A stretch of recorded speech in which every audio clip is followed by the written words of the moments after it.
One of the ballot questions facing voters in November will be a referendum on earned sick time. Supporters say a sick time requirement could help almost 1 million workers in Massachusetts. Tonight we hear the case for a yes vote on question 4. We'd like to welcome the Executive Director of New England United for Justice, Noemi Ramos. Thank you very much for being with us, Noemi. No, thank you so much for having us. We're excited to be here. I want to start with the number of people this would really affect, because we had a candidate for statewide office on our show not too long ago say, well, there really aren't too many people who don't have this already, who at least people who have full-time jobs. So what's the big deal? Well, we're talking close to 1 million workers in Massachusetts lack any form of sick time.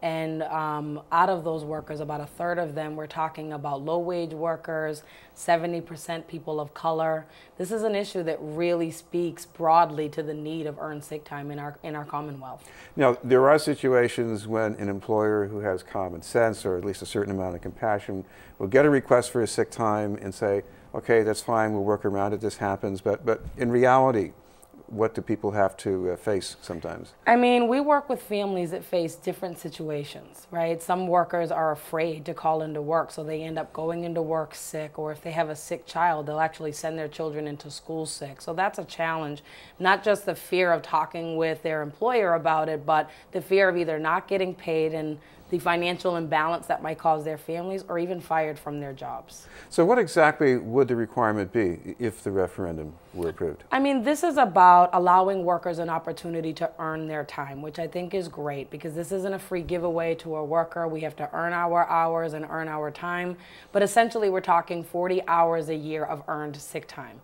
This can be used for a medical emergency, if you have a doctor's visit, if you have a child or family member that is sick. I mean, everyone gets sick, so this isn't something new, but we want to make sure that workers feel comfortable earning their time and being able to take it as they need. Chris, one of the things that we're hearing from people who oppose this is that, well, this is going to cost money, so maybe the workers will get less pay. Who knows, maybe there might even be fewer jobs. Well, I don't think that that's the real case. And to be very honest with you, there's studies that show us that workers who have earned sick time very rarely use it unless they really need it. And I think that's really important. And again, going back to the earning of the time, when you have to earn that time, you're going to use it when you really need it and not abuse it.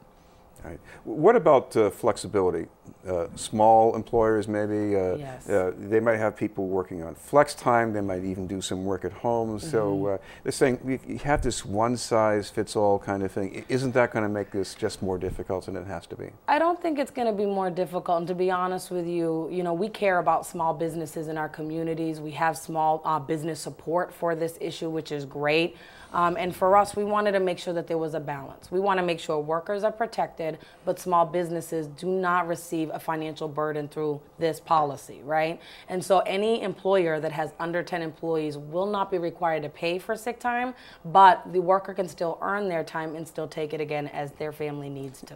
Now, the other thing here is, even if this does burden a business to some degree, you're at least leveling the playing field for these businesses.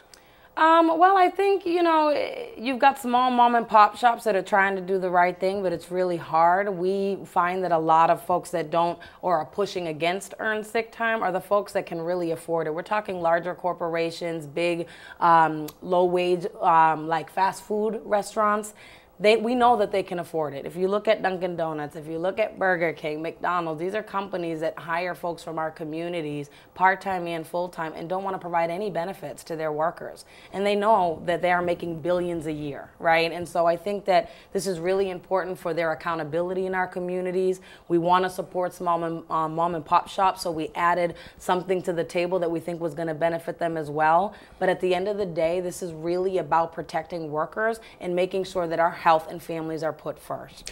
Talk about what got this referendum on the ballot, because there are other things going on around minimum wage and just getting the workers organized to exert some muscle here. Well, earned sick time has been a legislative battle for many years. We're talking 4 legislative sessions here in Massachusetts. And finally, the coalition began to expand.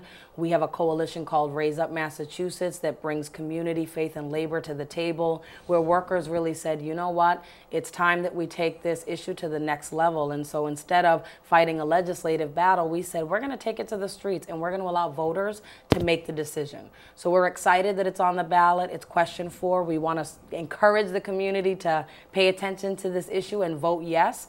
And I think it's a real exciting time for this issue. And I think it's about time that the voters get to go to the ballot and vote on something positive. Now, another thing is interesting here. Many years ago, if people, working people wanted a better deal, they did it through their labor union, but I guess, you know, the unions don't cover as much ground as they used to. Well, no, our labor partners are continuing the same struggles as workers do, and we currently support and obviously are part of, you know, Community Labor United and Right to the City, which are other networks that support labor efforts.